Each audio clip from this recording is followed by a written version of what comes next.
Please دم کیا ہوتا ہے اور کیسے ادا کرنا ہوگا؟ دم جو ہے، دم کا مطلب ہے خون، اردو میں کہتے ہیں خون، عربی میں کہتے ہیں دم، ٹھیک ہے۔ اگر کوئی واجبات میں سے کوئی واجب خدا نخواستہ رہ جائے عمرے میں تو پھر دم آتا ہے، آپ کو قربانی کرنی پڑتی ہے، جانور ذبح کرنا پڑتا ہے مطلب، تو اس کو کہتے ہیں دم، ٹھیک ہے۔ یہ حدود مکہ میں ہی کرنا ہوتا ہے، اور اگر آپ جا رہے ہیں، آپ کے پاس ٹائم نہیں ہے،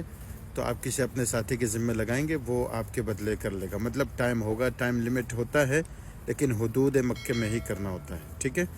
اب ایک اور طریقہ بھی ہے کہ